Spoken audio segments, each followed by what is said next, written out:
Hello, and welcome to our National Writing Program Institute unit focused on writing across the curriculum. I'm Machiel Choseed, And I'm Justin Pritchard. and we're going to talk with you to the pedagogical strategy outcomes that you may find both useful and exciting um, with this idea of WAC, as it's called. So, before we begin, we just want to draw your attention to the WAC site at Colorado State. All of the resources, visuals, etc., that we show you in this brief presentation are taken directly from here. It's sometimes referred to as the WAC clearinghouse. WAC, of course, is writing across the curriculum, but they have so many resources. And as you'll see in our suggested readings page later on in the Blackboard shell, they have papers, white papers, books, assignments, and it's all free. Resources for administrators, resources for teachers. Granted, there is a focus on secondary education, but it's a fantastic site, and the materials, most of which I think can be adapted for use in the K through 12 world. And then once again, it's all free.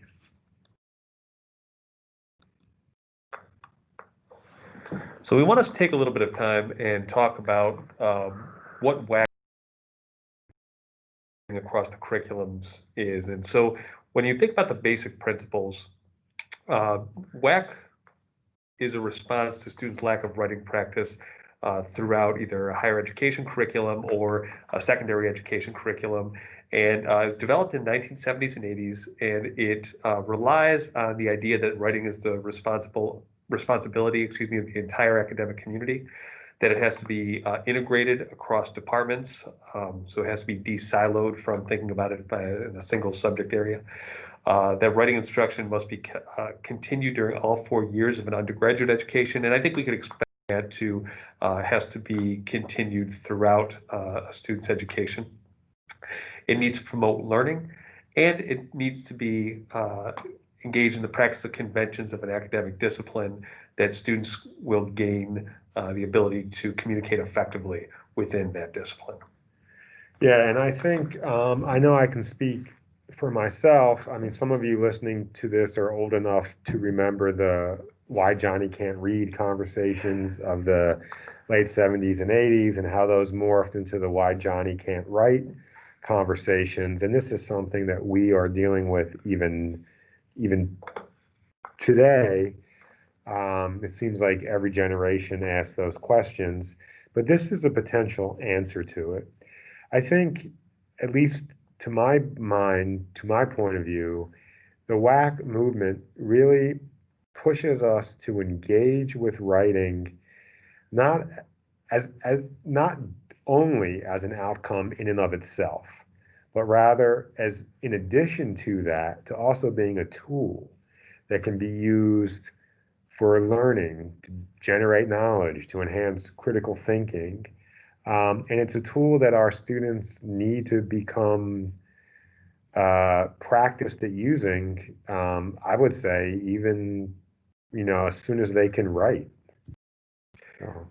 And I think it's important too to think about the effect that frequent writing has on a student's ability to be comfortable with the writing process, right? And so using it for something beyond just assessment and beyond just the product itself, right? To see it as a part of the learning process can be really valuable in growing a learner.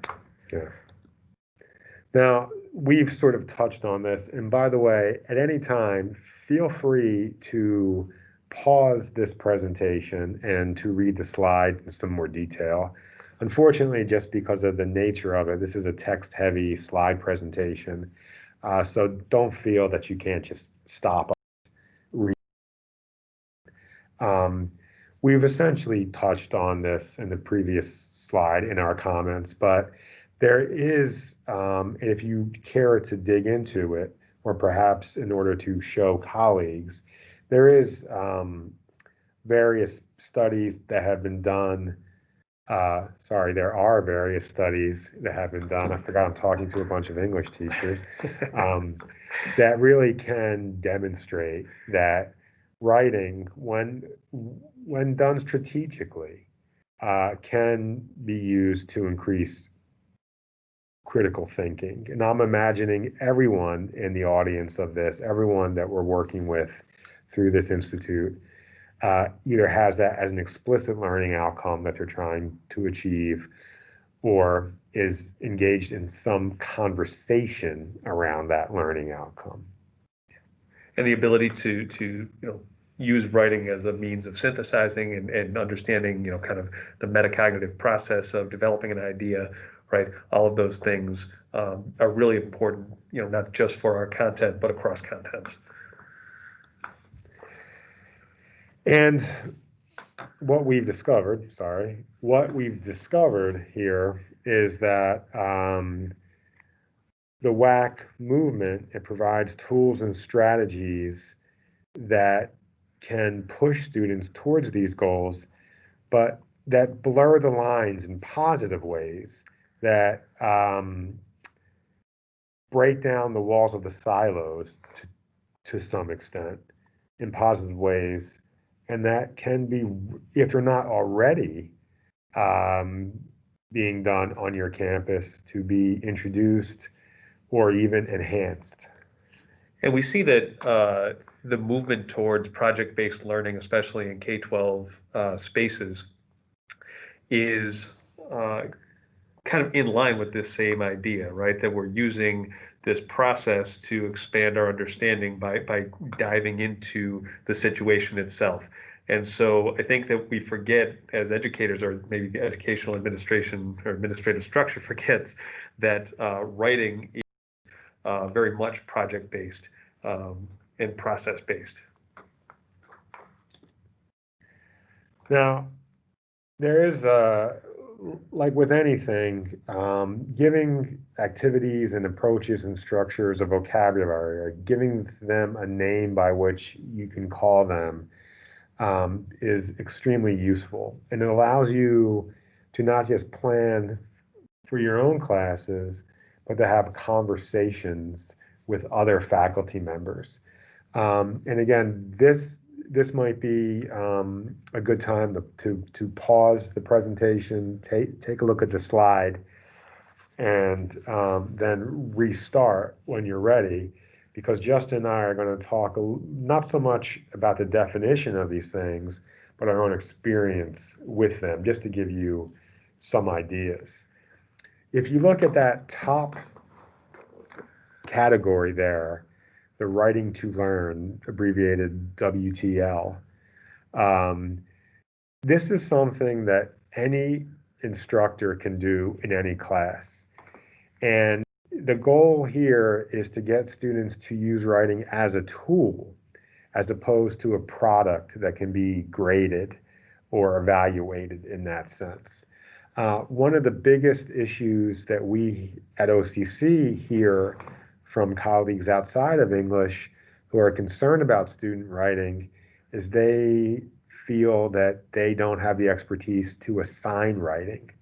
Or if they are assigning it, they're assigning it in very traditional ways, which frankly they are familiar with, but maybe kind of jumping ahead, right? So they're assigning a paper because they know that student writing is a good way to generate student learning, but they don't have a good sense of how to get students to the point where they have ideas to write the paper about, or critical analysis of a particular topic that can become body paragraphs or things like that. These writing to learn activities, we encourage them to be frequent, to be brief. I think it says about 5 minutes or so, and to be ungraded, or if they are graded, sort of a check, no check system. Because we want to take the pressure off of students where they're not worried so much in this instance. They can be worried about it later, but they're not worried so much about did they put the comma in the right place, are they spelling the words correctly, because the audience is them. The goal is to get their minds actively engaging with a particular subject or idea to try to apply some principle or theory to something. And kind of to see how they are capable of taking this abstract concept and being able to anchor that in a way that they can easily communicate, right? So to tie the writing process to the thought process.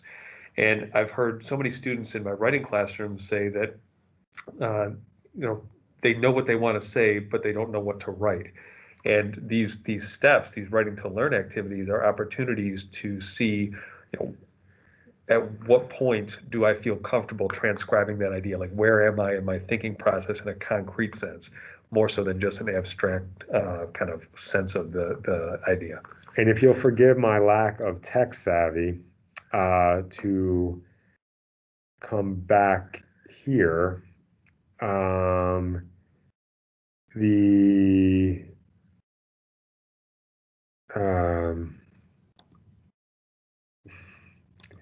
this study that's being referenced here was focused actually on that kind of right to learn activity, where yes, teachers were probably being very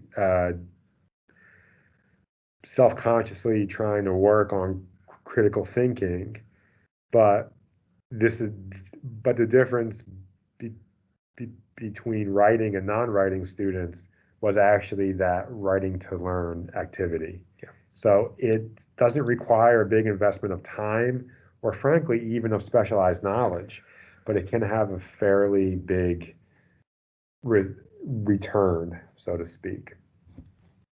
The second is writing to engage. And writing to engage, it says here, it relies a great deal on viewing writing as a means of engaging students in critical thinking.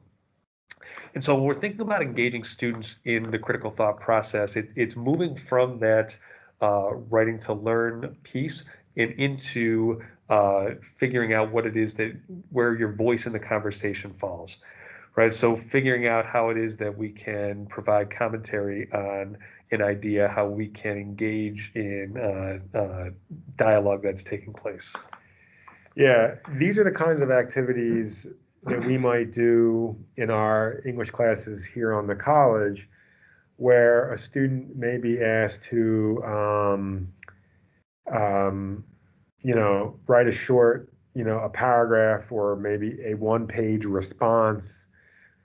These are the journals, these are those kinds of assignments where the student is being actively encouraged to find a connection to the piece, right? Have I ever experienced something similar to this? If it's a nonfiction piece, like what's my knowledge or experience of this content? And what's good about that is it does push students to, as the title would imply, engage and think more deeply and critically about these subjects. However, we don't want your students to stop at that point. It really is getting them as one step in the journey to become critical thinkers, critical readers, and critical writers. And moving beyond this idea that the purpose of an education is to absorb and regurgitate, right? That it's to process and is to find your voice in that conversation that already exists and understand that, your experiences, that writing is an opportunity for you to share your lived experiences with an audience that may not have access to those experiences. Yeah. And finally, and they're in this order for a reason, the writing in the disciplines is, and I really like this, here they're calling it writing to communicate, which is a different way of putting it. Now, in your particular context, you may not be asking students to write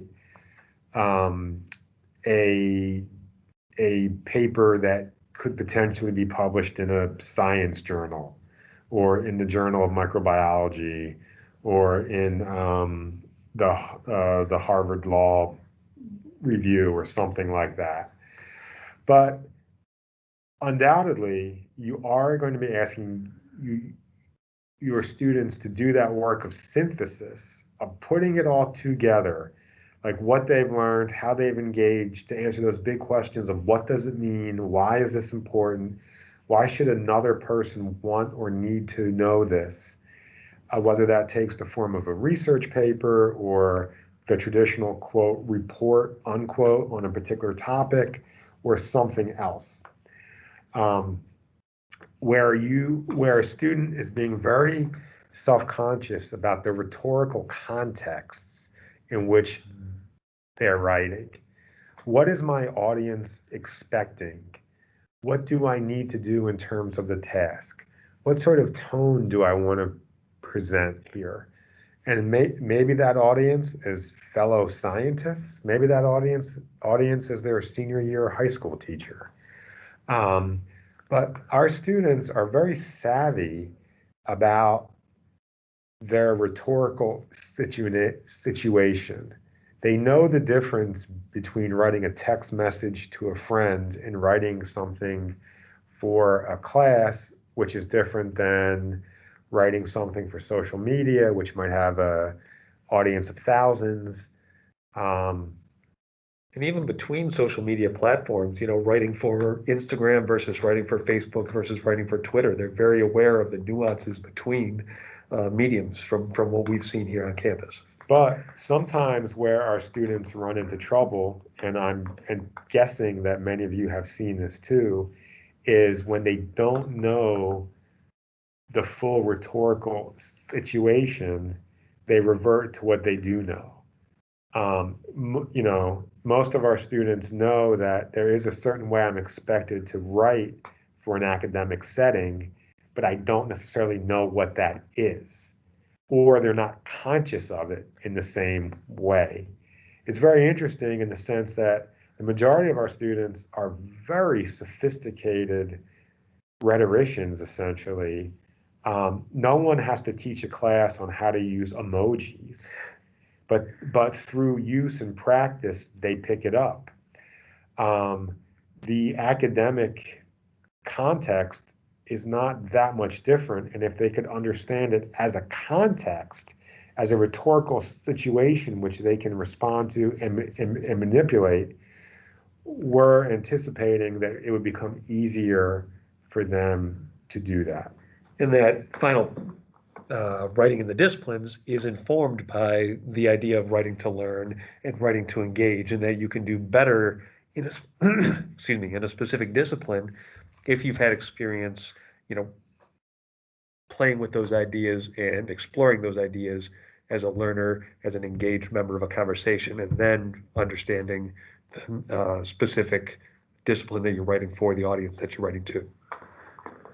So we're getting towards the end of the presentation, and we wanted to share this graphic that, again, is taken directly from the Colorado State site, because we think it really shows visually just how useful these tools and strategies are. Whether you're teaching a traditional English class, maybe some of you are going to be teaching OCC's College Credit Now courses or other courses as well, from SU or some of these other institutions. But whether you're teaching an English course, a college course in high school, or you want to give a presentation to your science, these tools are relatively easy to learn and just useful. I mean, our default curriculum here at OCC, which is where Justin and I both work, is really tries to build this in to our introductory English classes at a minimum. And we encourage those folks teaching the more advanced and intermediate classes to also use these. So if you take a look at the chart here, across the top, you can see the specific goals.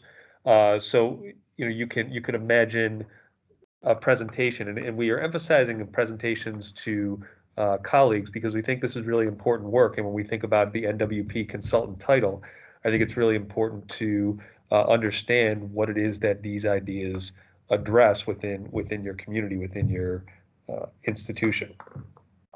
So if you're looking, for example, at the goals for writing to learn, helping students to learn foundational concepts, to check students' understanding of materials, and you go down and you look at the level, it says mostly freshmen and sophomores, but this is very much in the developmental level, so that as you're beginning to understand how writing works and how you're going to use writing, and it can be used in classes, small classes, large classes, in between. So you can't see class size as a specific barrier to writing across the curriculums, right? And so writing to learn gives a lot of application, a lot of applicability, regardless of whether your colleagues are saying, well, I don't have time to grade so many papers. It's not necessarily about grading those papers. It's about giving those students an opportunity to use writing as a way to build their learning, build their understanding.